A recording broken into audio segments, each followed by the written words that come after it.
My husband forgot to hang up the call with me, and I heard him telling someone, "Our marriage is awful, but I'm only with her because of her family's money." I didn't drop the phone. I didn't scream. I didn't breathe. I sat perfectly still on the edge of our bed, staring at the wall like it could give me an explanation. His voice came through the speaker again, careless and too honest. "Her dad's loaded, man. You think I'd still be in this if there wasn't a trust fund behind it?" The other voice laughed, low and muffled, like they were speaking over drinks. "So you're just gonna ride it out?" There was a pause. Then he said it, calmly, like he was proud of the math he'd done. 2 more years, maybe 3. Then I'll have enough to walk. She won't even see it coming. She's too comfortable. I ended the call. My hand didn't shake. That would come later. In that moment, I stared down at the screen like it had just delivered a death sentence. In a way, it had. Not of a person, but of a version of my life I thought was real. 3 years of marriage unraveled in seconds. Every late-night conversation, every laugh, every fight we'd smoothed over with apologies, now a rehearsed performance. I sat back, letting the weight of what I'd heard settle like dust in my lungs. The betrayal didn't come with screaming or crying. It came with silence. An eerie, hollow quiet where my heartbeat felt too loud. I opened the drawer where I kept our wedding photos. There was one we both loved. A candid of us laughing in the rain, soaked, ridiculous, alive. I used to think that moment was real. Now I wondered if he'd already been calculating then. If he'd seen the daughter of a successful businessman and not the person standing next to him. I remembered our engagement, how fast it moved, how he'd charmed my family. My dad, always cautious, had taken longer to warm up to him. But eventually, even he said, "He seems solid." I remembered how proud my mom was, saying, "You picked someone with good instincts." Had I? That night, I didn't sleep. I lay beside the man who'd just confirmed he didn't love me, who saw our marriage as a temporary investment. His breathing was steady, peaceful. I wondered if he knew how loud that silence felt from my side of the bed. The next morning, I acted normal. I made coffee, just like I always did. He came downstairs in sweatpants, kissed the top of my head, told me I smelled good. "Sleep okay?" he asked. I smiled. "Yeah, you?" "Like a rock," he said, pouring his usual half cup, no sugar. "You working from home today?" I nodded. "Just a few calls." I watched him from across the kitchen, the way he leaned on the counter, scrolling through his phone. I noticed everything now. The way he glanced at our shared calendar, how he tapped on a notification and quickly swiped it away. I didn't ask what it was. I'd stopped wanting to know. When he left, I didn't cry. I opened my laptop and stared at a blank document. I was supposed to be reviewing contracts. Instead, I opened a note and wrote down what I heard on that call, word for word. I needed it preserved. Not for court. For myself. Because I knew there'd be days ahead when I'd doubt what I heard. Question if I was overreacting, convince myself to stay. That note would remind me I wasn't crazy. That afternoon, I drove to my parents' house but didn't go inside. I sat in the car, engine off, staring at the front porch. I couldn't bring it to them. Not yet. My dad would ask for proof. My mom would blame herself. And I couldn't handle their pain on top of my own. I went back home before he did. Lit a candle. Put on soft music. Made dinner. When he walked in, he smiled like he always did. Said, "Smells amazing in here." Kissed my cheek. Told me he missed me. I smiled back. "I missed you too." That night, we ate together. He told me about a pitch meeting that went well. Said someone was interested in his startup idea. I asked questions. Played supportive. I knew he was hoping for a buy-in from my father eventually. That was always the unspoken goal. After dinner, he poured wine and turned on the fireplace. We watched a movie I didn't care about. He pulled me close. I let him. Not because I wanted to. Because I needed to map the routine. Every moment of intimacy. Every practiced move. I had to see it all clearly if I was going to unravel it. I went to bed before him. Told him I was tired. He said he'd be up soon. I stared at the ceiling again, letting his words echo. Too comfortable. She won't see it coming. I saw it. And I wouldn't stay comfortable for long. I saw it. And I wouldn't stay comfortable for long. The next morning, I woke before the alarm. It wasn't that I couldn't sleep. It was that I didn't want to. The bed felt foreign. His presence beside me, the rise and fall of his chest, his fingers slightly grazing my arm. These things used to anchor me. Now they made my skin itch. I slipped out quietly, showered in silence, and stared at my reflection for a long time. It was strange how ordinary I looked. No one would have guessed what I knew. No one would have suspected that Less than 48 hours ago, I'd overheard my husband calculating his exit strategy from the marriage he helped build. Not because it wasn't working, not because we'd grown apart, but because I came attached to money. In the kitchen, I started making coffee before realizing I didn't want any. I poured the water anyway. The motions grounded me. When he came downstairs, hair wet from his own shower, wearing the same navy sweatshirt he always did on work-from-home days, I kept my expression neutral. "You're up early," he said, yawning. "Didn't sleep great. Too much wine last night?" I smiled faintly. "Maybe." He kissed the top of my head. I flinched. Not noticeably, but enough that I felt it. He didn't seem to. Or maybe he'd grown so used to my compliance that he didn't notice anything unless it disrupted his script. After breakfast, I sat at the kitchen island, laptop open, calendar full of meetings I had no intention of joining. I stared at the screen while my mind wandered. 3 years. That's how long we'd been married. Almost exactly. And somehow, in less than 3 minutes of overheard audio, I was being forced to reassess every moment of it. Was he lying when he said I looked beautiful in the mornings? When he cried at our wedding, was it real or just good acting? When he talked about kids, was that part of the plan too? Build deeper ties? Make it harder to walk away? Harder to untangle the money? I thought about our first year together, the small apartment we rented downtown, the way we'd save up for takeout and share cheap wine on the fire escape. I'd believed in us then. In him. I remember telling my sister, "He's the kind of man who makes the world feel solid." And maybe that was true, until the foundation cracked. At noon, I stepped away from my computer and sat on the edge of the bed. I let myself go back through it all. Slowly. Deliberately. I wanted to see it clearly, to stop idealizing it. I needed to strip away the warm filters I'd built around our memories and see them for what they really were. Like the way he always insisted we dine at high-end restaurants whenever we were with my parents. The way he got quiet anytime money came up, unless it involved something being gifted to us. How he once told me it made more sense to lease a new car in my name since my credit was stronger. At the time, I'd called it practicality. Now I saw it for what it was. He hadn't fallen out of love. He'd never actually been in it. I picked up my phone and opened our photos. There were hundreds. Vacations, birthdays, selfies in the kitchen. I zoomed in on his expression in one, his arm around me, smiling, perfectly posed. And yet his eyes weren't looking at me. They were looking just past the lens, as if he was already aiming for whatever came next. I saved a few of the more recent pictures. Not for nostalgia, for documentation. I had a strange, sharp instinct to start gathering things. Like a woman preparing for a storm no one else could see coming. By evening, I felt numb. He was in the living room, working on something he called a pitch deck for investors. He didn't offer details. He never did. Not to me. He asked what I wanted for dinner. I told him I wasn't hungry. He offered to cook anyway. Said, "Let me take care of you." I watched him move around the kitchen, humming to himself. It was the same song he always hummed, some old indie track he used to play when we first dated. I wondered if he hummed it for her, too. I didn't ask. I didn't speak much at all that night, but I took note of everything. The way he watched me from the corner of his eye. The way he hesitated before bringing the food over. Almost like he sensed something had shifted. When he finally sat beside me, he said, "You've been quiet. Just tired. Work stress?" Something like that. He nodded and placed a hand on my thigh. I didn't move, didn't flinch this time. I was too far beneath the surface. Too deep in the place where grief quietly transforms into clarity. Because that's what was happening now. I wasn't breaking down. I was waking up. And now, every move he made became a study. A performance I'd watched too many times without realizing I was the audience. It had been 3 days since the phone call. 3 days of watching him brush his teeth, make coffee, kiss my cheek goodbye, all while knowing what he'd said about me, about us. The strange thing was how normal he seemed. Not guilty, not careful, just ordinary. Maybe that was the most unsettling part. That someone could plan your betrayal and still sleep soundly beside you. Thursday morning, he offered to drive me to work. Something he hadn't done in months. "You look tired," he said, adjusting his rearview mirror. "Figured I'd make your morning easier." I almost said yes. The old me would have been touched by the gesture. Now I wondered what prompted it. Was this part of the routine? Keep the wife happy, keep the money flowing? "I have a stop to make after work," I said instead. "I'll drive myself." He nodded easily. "No problem. Dinner out tonight?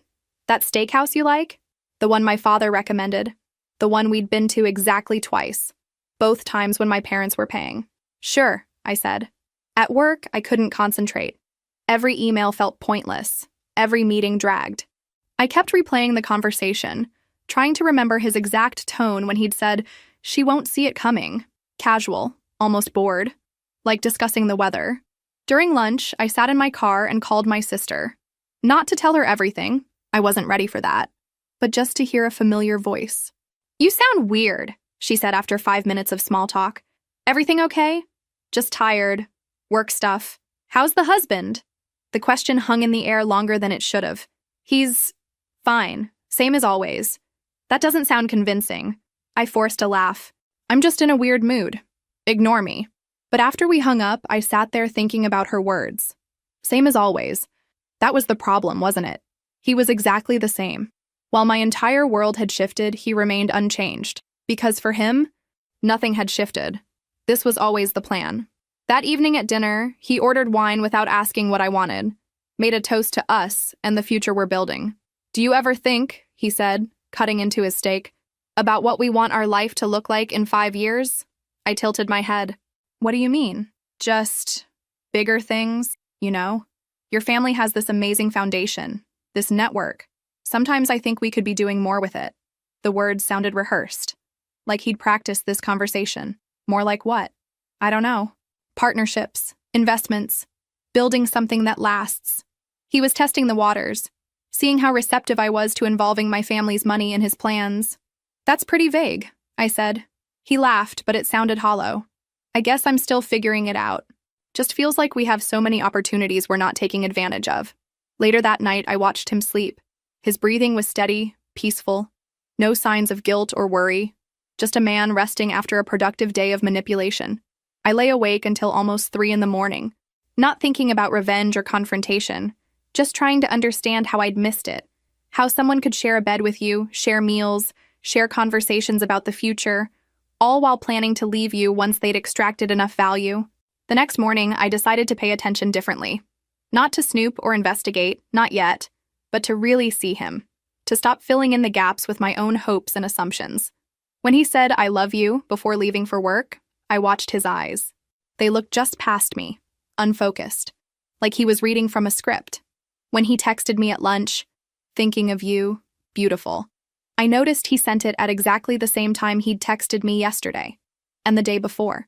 When he came home that evening with flowers from the grocery store, I realized he'd done the same thing last month. Same flowers, same timing, same casual "saw these and thought of you." It wasn't spontaneous affection, it was maintenance. That night, over leftover takeout, he asked about my day with the same interested expression he always wore. But when I mentioned a problem with a client, he nodded and immediately changed the subject to his own work. He hadn't actually been listening, just waiting for his turn to talk. These weren't new behaviors. They'd always been there. I'd just been too willing to see love where there was only routine. By Sunday, I felt like I was living with a stranger. Not because he'd changed, but because I finally saw him clearly. The man I'd fallen in love with had been a carefully constructed character. And the performance was so polished, so consistent, that even he seemed to believe in it. That afternoon, while he watched a game in the living room, I sat at the kitchen table with a cup of coffee I didn't want and started making a mental list. Not of evidence or proof, just of things I'd noticed. Things that suddenly made sense. How he always suggested expensive restaurants when my parents were joining us. How he'd grown quiet whenever I mentioned wanting to help pay down his student loans. How his business ideas always seemed to require connections my father could provide.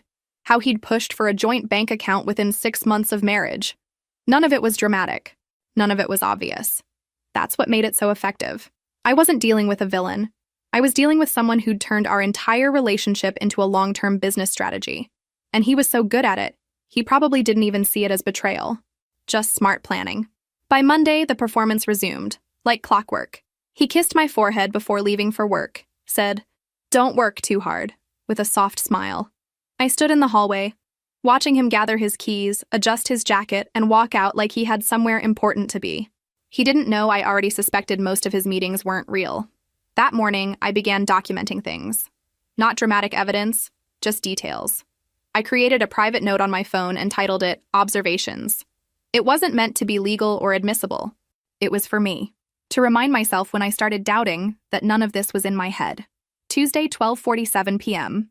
Thinking of you text. Same time as yesterday. Use joint card for online consultation service. $145, not discussed. Restaurant suggestion for next week. One my father mentioned during last family dinner. They weren't smoking guns. But together, they painted a picture. And I was learning to read it. I started paying attention to the finances, not by hacking passwords or digging through his files, but by watching habits. He always offered to pay for dinners when we were with friends, but used the joint card. He'd get vague when I brought up budgeting. And anytime I talked about scaling back on spending, he redirected the conversation. By Wednesday, I noticed something new. Panic. Barely beneath the surface. He came home early, which he never did midweek, and said he just wanted to spend time with me. I was polite, surprised, but not warm. He picked up on it. You seem off lately, he said, watching me too closely. Just tired. Is it work? Us? Mostly work. I smiled gently. Nothing you did. It wasn't entirely a lie. He hadn't done anything new. He was simply continuing what he'd been doing since the beginning. I had just started seeing it. That night, I made a subtle shift. I casually mentioned that my dad was changing some things in the family business. Restructuring, reallocating. I didn't elaborate. Just let it hang. He looked up from his drink. Is everything okay with him? Probably. He's just being careful lately. I watched the flash of concern in his eyes, masked quickly with a nod. He always thinks 10 steps ahead, he said. I gave a small smile. It runs in the family. The next day he asked if I wanted to go away for the weekend. Just us. Cabin up north. Somewhere quiet. I almost laughed. A sudden romantic getaway wasn't his style. Not unless he needed something. Maybe next weekend, I said. I have a few things I need to take care of first. He didn't push.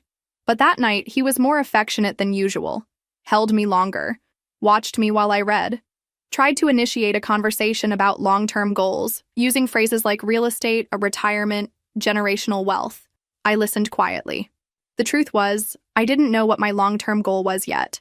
All I knew was that it no longer included him. By Friday, I made a decision.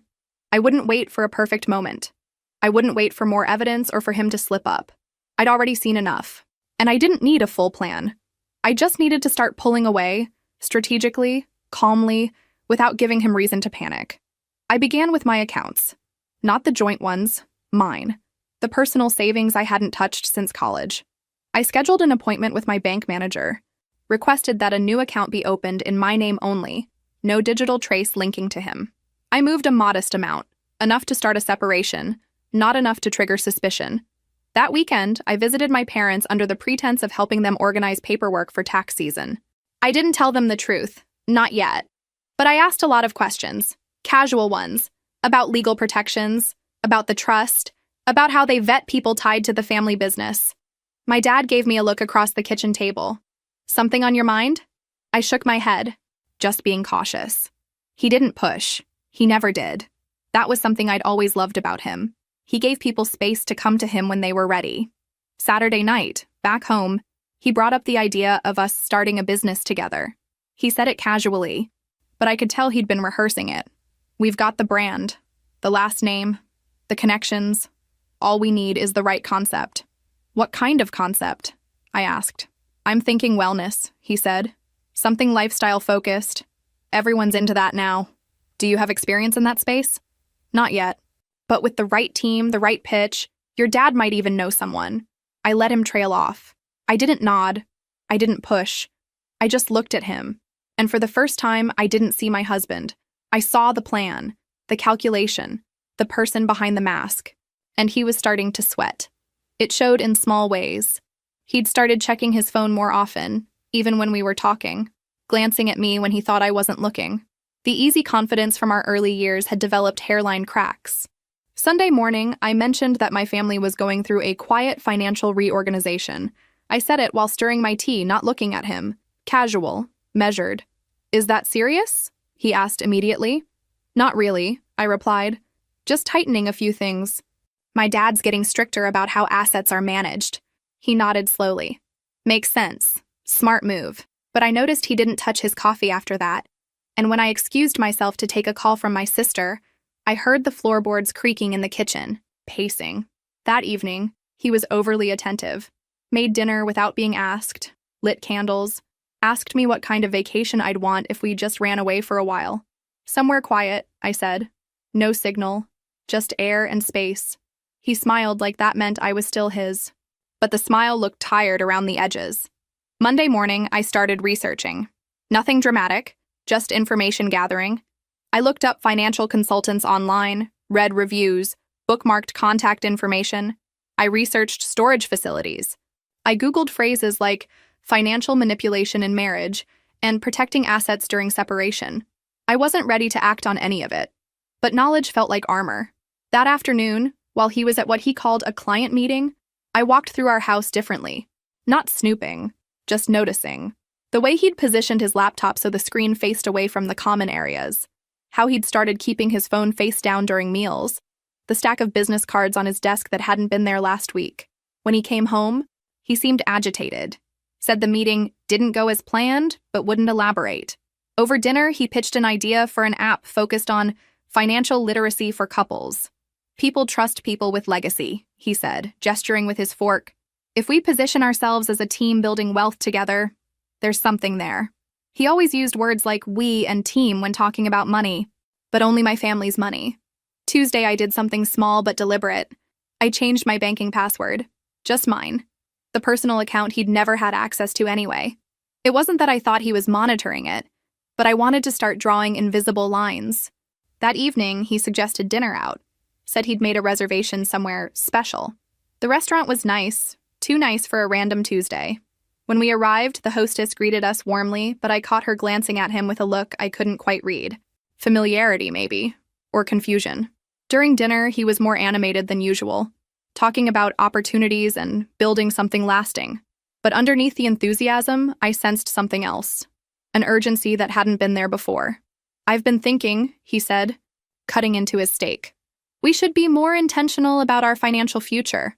Maybe bring your dad into some conversations about investments. There it was. The real reason for the nice dinner, the candles, the sudden romance. That's pretty vague, I said. He laughed, but it sounded hollow. I guess I'm still figuring out the specifics. Wednesday, I told him I'd be working late. Instead, I drove around for 2 hours thinking. I sat in a coffee shop and made lists in my head. Not evidence lists, just clarity lists. What I knew, what I suspected, what I needed to understand. When I got home, he was waiting up. Said he'd been worried. Asked if everything was okay with my family, with work, with us. Everything's fine, I said. Just busy. He studied my face like he was trying to read something written there. You'd tell me if something was wrong, right? He asked. I met his gaze. Of course. It was the first outright lie I'd told him since this began, and it felt surprisingly easy. Thursday morning, he was restless. Made coffee, then didn't drink it. Started conversations, then trailed off mid-sentence. Finally, he asked if I was feeling weird energy between us. Not particularly, I said. Why? He shrugged. Just feels like something's shifted. I looked at him. Really looked. At the man I'd shared a bed with for 3 years. The man who'd cried at our wedding. Who'd held my hand through my grandmother's funeral. Who'd apparently been calculating our expiration date since the beginning. Maybe you're just stressed, I said. He nodded slowly. Maybe. But we both knew it wasn't stress. It was the sound of a house of cards beginning to tremble. And I hadn't even started blowing yet. By Friday morning, he was spiraling. Subtly, but unmistakably. I watched him open and close the same kitchen drawer twice, like he'd forgotten what he was looking for. He asked where I'd left the charger he always used, even though it was in the same outlet it had always been. He spilled coffee grounds on the counter and didn't wipe them, just stared at the mess, then walked away. I was careful not to mirror his energy. I kept my tone neutral, movements calm. I asked if he had any plans for the day.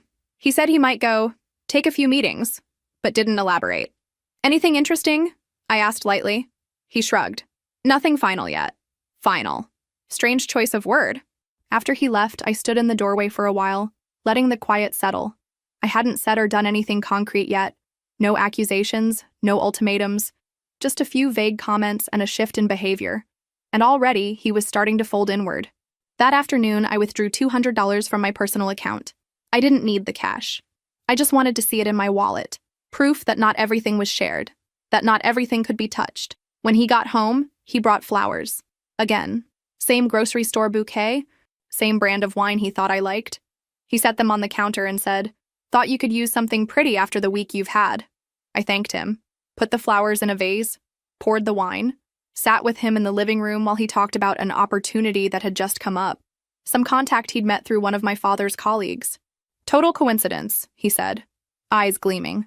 "Didn't even know the guy was connected to your family until halfway through the conversation." Of course. "And now?" I asked. He smiled. "He's interested in hearing more. Wants to do coffee next week." I nodded. "Sounds promising. Think your dad would mind if I dropped his name? Just casually?" There it was again. The script. The layering. Say it lightly enough and maybe it won't sound like exploitation. "Depends on the context," I said. He laughed. "Right. Gotta be smart about it." I watched him sip his wine. His hands were steady again. Whatever nervous energy he'd carried in the morning had faded. He thought he was back in control, but I'd seen the shift, and I wasn't going to forget it. Saturday morning, he suggested brunch. I agreed. I wanted to see how far he'd take it, how much charm he could summon while standing on a sinking deck.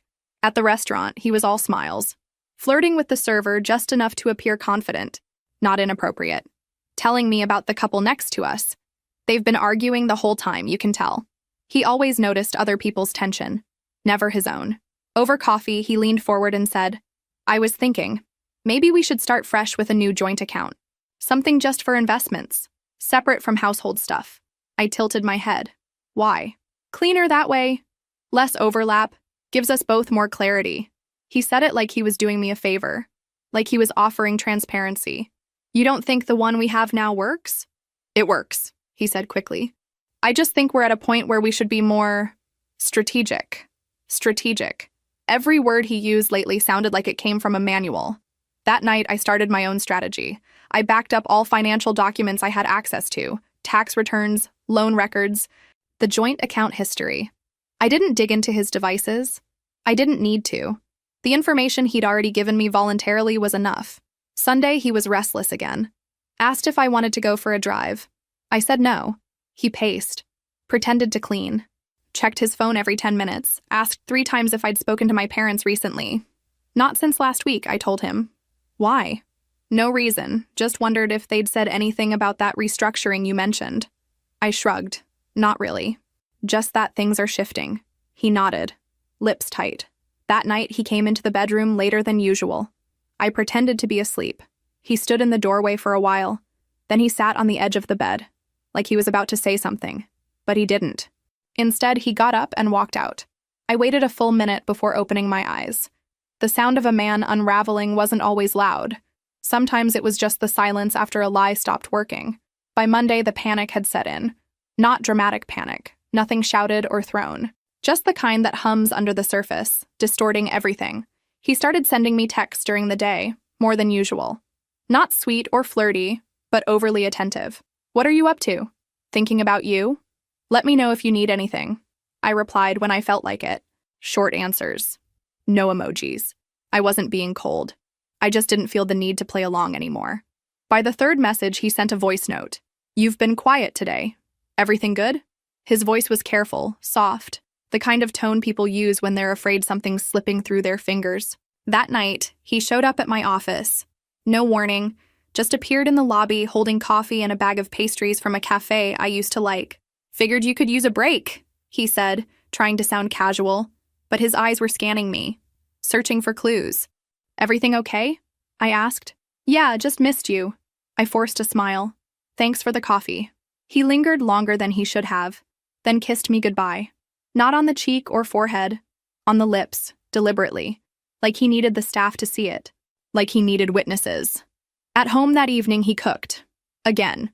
3 nights in a row. He even bought candles I hadn't used in months.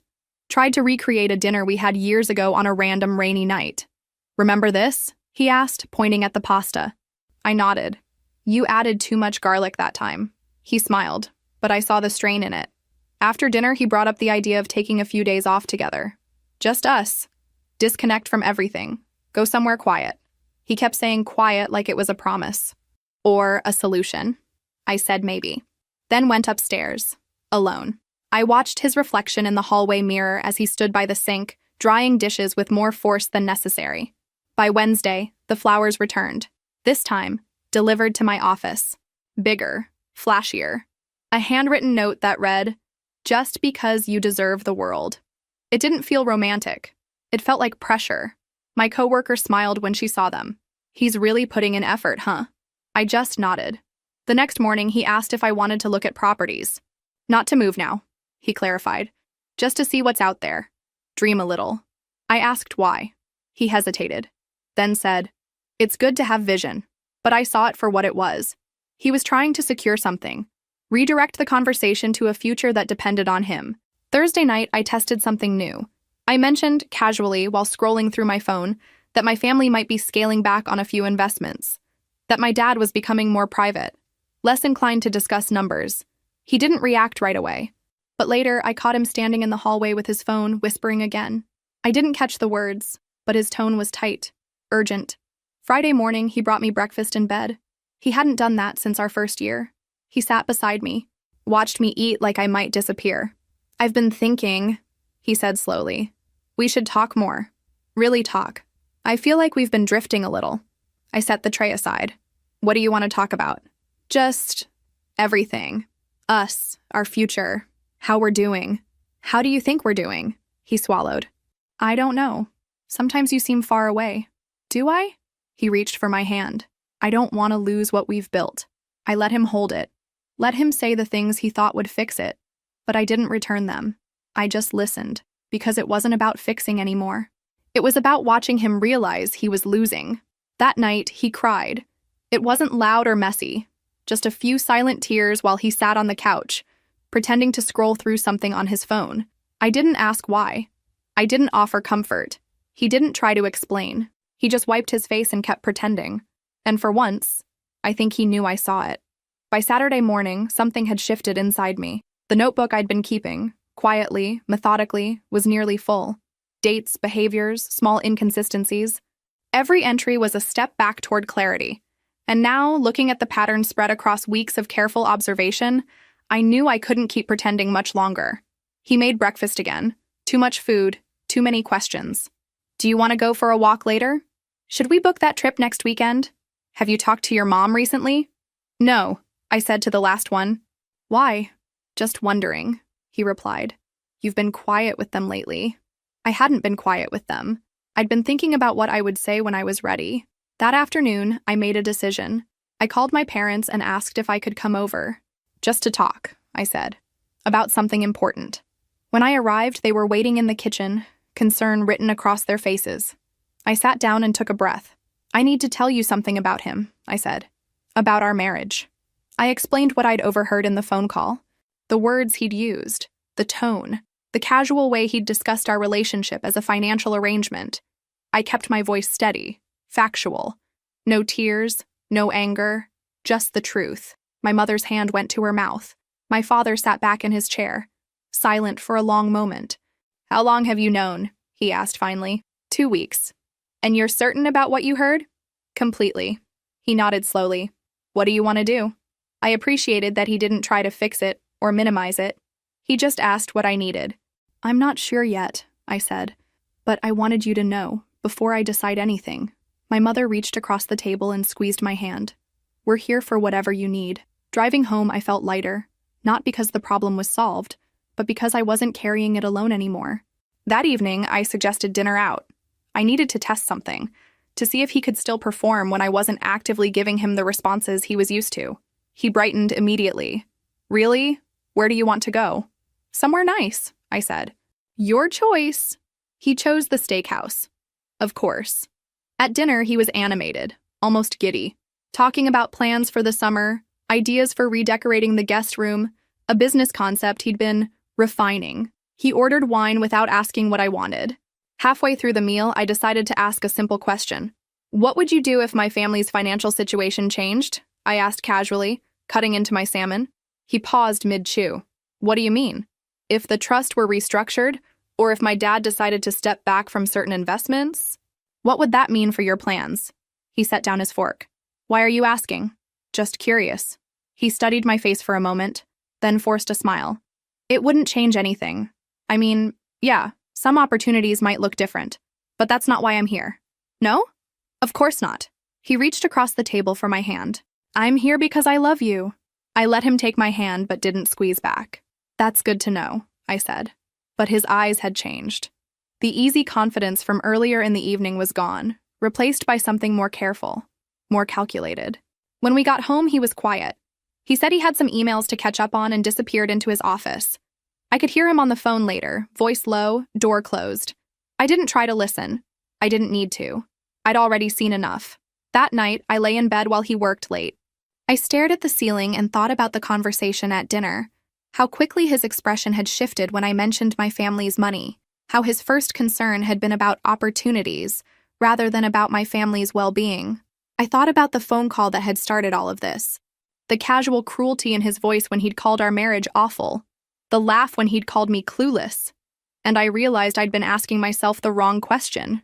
It wasn't whether I could forgive him. It was whether I wanted to spend another day pretending I didn't know who he really was. The answer was simple. I didn't. By Sunday afternoon, the decision had taken root. There was no big emotional climax, no moment of rage or screaming into a mirror, just a steady, cold clarity. I was done pretending. He suggested dinner again, this time at home. Said he wanted to cook for me, something special. Just us, he said. No distractions. I said yes. He spent the afternoon marinating chicken, chopping herbs like he was auditioning for some glossy version of himself. He lit candles, set the table with folded napkins and the wine glasses we only used when my parents visited. You look beautiful, he said when I came downstairs. I said thank you. He served the food with a flourish, made a toast to new beginnings. I raised my glass but didn't drink. We talked about nothing. Weather, a neighbor's new car, a friend from college he ran into last week. I let him guide the conversation, let him spin the illusion a little longer. Then, while he was clearing the plates, I said, I want to talk about the call. He froze with his back to me, his hands still, gripping the edge of the sink. What call? I waited until he turned around, his face carefully blank. The one you forgot to hang up. His mouth opened, then closed. He began. I heard everything, I said calmly. Every word. He looked at the floor, then at me. It wasn't what you think. You said our marriage was awful. I was venting. Having a bad day. You said you're only with me because of my family's money. I was being stupid, I didn't mean it. You know how guys talk when they're frustrated. You called me clueless. His jaw clenched. It was a joke, a bad one. I was angry about something else. You said I'd never see it coming. The silence stretched between us. He sat down across from me, leaning forward. Look, I've made mistakes. I've gotten comfortable with your family's generosity. Maybe I've taken advantage of that. But that doesn't mean I don't love you. Doesn't it? No, he said firmly. I married you because I love you. Everything else is just circumstantial. I studied his face, the earnest expression he was trying so hard to maintain. When we first met, I said slowly, how long did it take you to ask about my family? He blinked. What do you mean? First date? Second date. When did you bring up what my father did for work? I don't remember exactly. Second date, I said. Over coffee. You asked what my parents did, and when I told you about the business, you got very interested. Started asking follow-up questions. That's normal. People ask about families. You researched my father before our third date. I remember because you mentioned an article about him that had just been published. One you couldn't have found unless you were looking. His face flushed slightly. I was interested in your life. That's what people do when they're dating. Is it? He stood up, agitated now. You're twisting everything, making it sound calculated when it wasn't. Then explain the pattern. What pattern? The way you always suggest expensive places when my parents are paying. The way you get quiet when I mention budgeting our own money. The way every business idea you have involves my father's connections. Those are just practical considerations. For who? He ran his hands through his hair. You're being unfair. You're taking normal relationship dynamics and making them sound sinister. Normal? Yes, normal. Couples leverage each other's strengths. They build on what each person brings to the table. And what do I bring? He hesitated, just for a moment. You bring yourself, your intelligence, your kindness, my family's money. That's not what I was going to say. But it's what you were thinking. He sank back into his chair, looking suddenly exhausted. I don't know how to convince you. You can't, I said quietly. Because I heard what you really think, in your own words. When you thought no one was listening, he was quiet for a long time. Then, what happens now? I think you should stay somewhere else for a while. For how long? I don't know yet. He nodded slowly, like he'd been expecting this. And us? There is no us. Not anymore. He looked at me across the flickering candles, the carefully prepared dinner now cold between us. I never meant for you to get hurt, he said. I know, I replied. You never meant for me to find out. When I went upstairs, I could hear him moving around the kitchen, cleaning up, putting away the fantasy dinner that was supposed to fix things. I sat on the bed in the dark, listening to the quiet sounds of a man finally understanding that some lies are too big to survive discovery. He hadn't apologized for deceiving me, only for getting caught. He left the next morning, no suitcase, just a backpack and his laptop. Said he'd figure something out, said it wasn't permanent. I just want to give you space, he added, standing in the doorway like he was still waiting for permission to come back. I didn't say anything. After the door closed, I locked it behind him.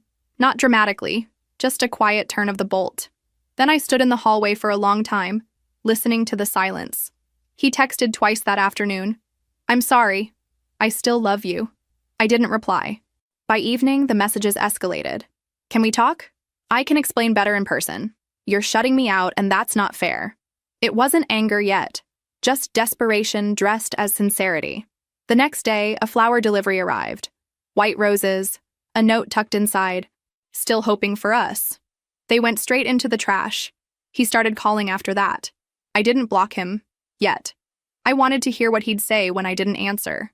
Voicemails piled up, calm at first, then emotional. One ended with, I can't sleep. I keep thinking about what we had. Another, I made mistakes, but we can fix them. I'm willing to do whatever it takes. On Thursday, he left a letter in the mailbox. 4 pages, handwritten, his version of a confession. He said he was lost when we met, that he admired my strength, my ambition, that it intimidated him, that it also drew him in. He wrote about his failures, career setbacks, insecurities he never shared, how he felt less than around my family. He didn't mention money until the last paragraph. Maybe I leaned on your family too much. Maybe I thought it would be easier with their help, but I never loved you less because of it. That was the closest he got to admitting anything. No acknowledgement of the lies, of the plan, of the conversation he never expected me to hear. Just soft phrasing and emotional framing. As if the real betrayal was me not understanding him. He ended the letter with, let me prove myself to you. Let me show you who I really am. I folded the pages neatly and placed them in the back of the drawer with everything else. Because I already knew who he really was. And no performance now could change it. On Friday, he called my mother. I don't know what he said, but she texted me afterward. He reached out. Just wanted you to know. I didn't engage. Then, later that night, he called again. I let it ring. Then he sent a voice note. I keep thinking about Nashville, he said. That weekend we got caught in the storm and ended up staying in that little motel. You were so cold, and I gave you my jacket. You fell asleep on my shoulder. That wasn't fake. None of that was fake. His voice broke. He sniffled. Let a silence stretch before whispering, please don't let this be the end. But it was. Because those memories he kept referencing, those flashes of tenderness, weren't lies. That was the most painful part. They were real moments offered by a man who never intended to stay unless it paid off. By Sunday, the tone changed. He texted, I think you're making a mistake. Then, we had something real, even if parts of it were messy. Then finally, you're going to regret this when the anger wears off. There it was. The pivot, from remorse to blame. I didn't respond. I just forwarded the messages to my lawyer. We were already in the process. Slow, quiet, legal, not public yet. But the groundwork was there. My parents had been measured and calm throughout. My father sent one message after reviewing the paperwork. Proud of how you're handling this. Let us know if you need anything else. I didn't need anything. Not from them. Not from him. What I needed now was silence. Space. Time to remember how it felt to breathe without being observed. He tried one last time the following Tuesday. Showed up at my office. The receptionist buzzed my desk. There's someone here asking to speak with you. I looked up from my monitor. Tell him I'm in a meeting. I didn't need to see his face. He'd already shown me everything. The papers were served on a Wednesday. There was no announcement, no dramatic handoff. Just a courier with a neutral expression, handing over an envelope with my name and his. I knew he'd be at the apartment he was staying in, one he'd borrowed from a friend while giving me space. I waited. That night, he didn't text, didn't call. The silence felt different this time, less calculated, more like retreat. Thursday morning, my lawyer called. "He's lawyered up," she said. "Standard firm. Nothing aggressive so far." "What did he say?" "He's not contesting the separation, but he's requesting mediation. Says he wants to protect what's fair." I didn't ask what he meant by fair. I already knew. That afternoon, I sat in a conference room while my attorney went over a list of items he was requesting clarity on: joint account balances, shared property, business-related contributions, no mention of love, of reconciliation, of fixing anything. Just numbers. He's trying to walk away with what he thinks he's entitled to. My lawyer said, "You ready for this?" "Yes," I said, "but I want everything documented." And so we documented. The joint account showed irregular withdrawals going back almost 6 months, transfers to a second personal account we hadn't previously known about. Small amounts at first, then larger ones. Patterns of movement, attempts to hide. One of the transfers had been labeled consulting support, but the company it referenced didn't exist.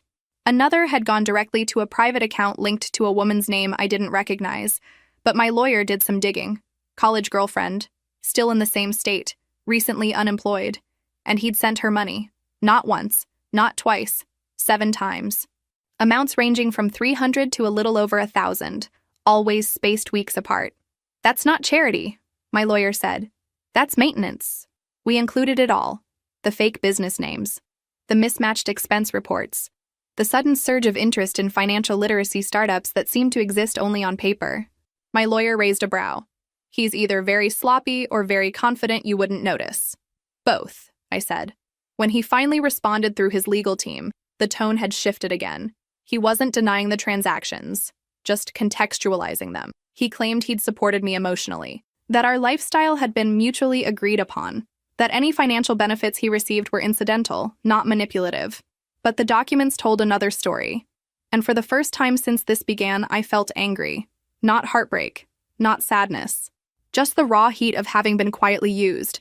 He hadn't even tried to keep the story straight. He just assumed I wouldn't look. We scheduled the formal mediation 2 weeks later. He walked in wearing a blazer, smiling like we were there to negotiate a misunderstanding. I didn't smile back. The mediator outlined the terms. My lawyer laid out our findings. His lawyer looked increasingly uncomfortable.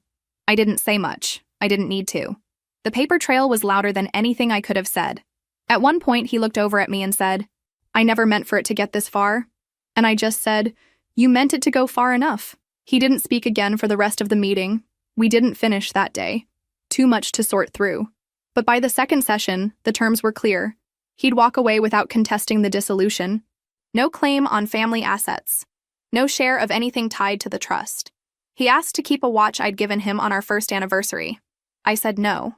He didn't fight it. By the end of the month, the filings were complete. Nothing public yet, but official enough. My name restored to its original form. Access to all financial systems reset. All joint accounts closed. Phone plans separated. Keys collected. It took 3 months total. No drawn-out court battle, no public scandal. Just the slow, deliberate dismantling of a lie. The woman he'd been sending money to? She showed up in the financial records but never contacted me. I didn't need to speak with her.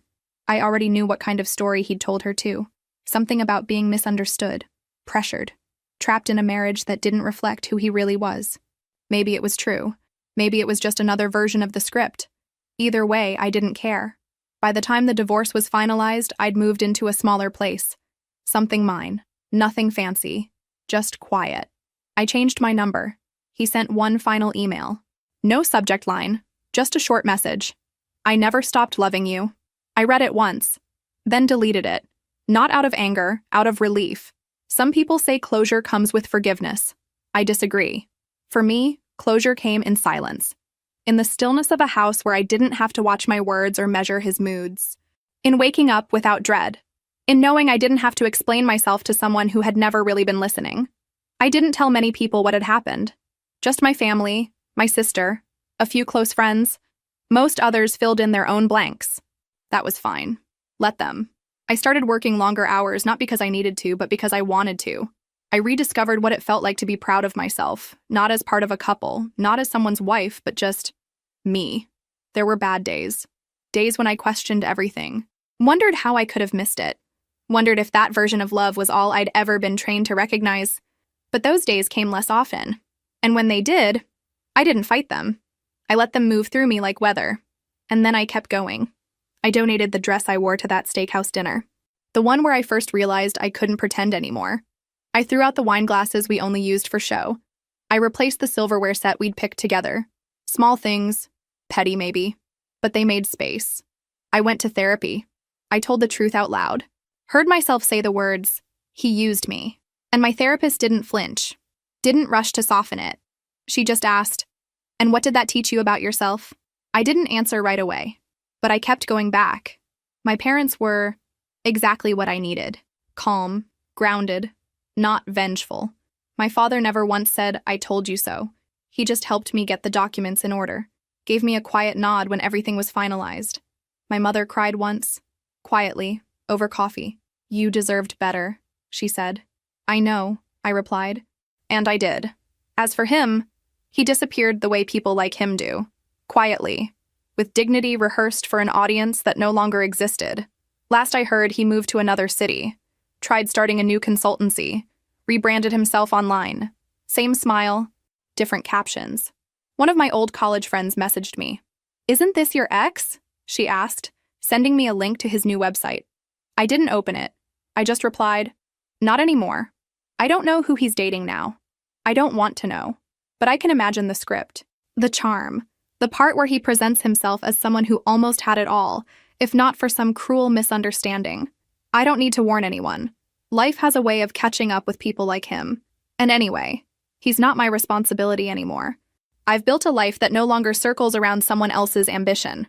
I wake up, make my own coffee, take walks just because I want to. I don't check anyone's schedule before making plans.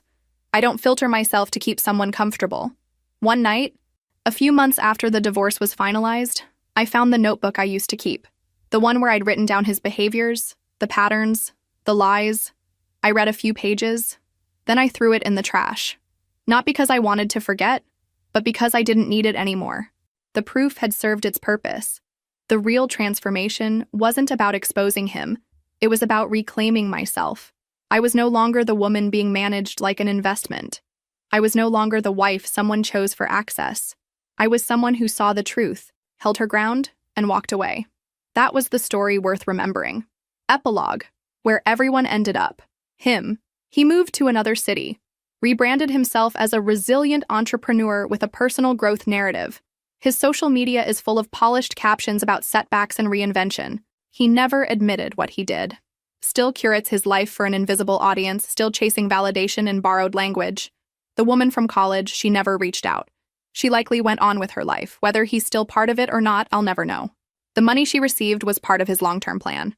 But like most of his plans, it didn't survive exposure. My parents, still present, still steady. Careful with their words, not because they doubt me, but because they trust I can carry my own weight now. Quietly proud, fiercely protective, but from a respectful distance. Me, free. Not flawless, not entirely healed, but whole. For the first time in years, I'm not waiting for someone else's next move. I'm not anticipating the turn in someone else's mood. I'm not performing, I'm just living, and that's more than enough.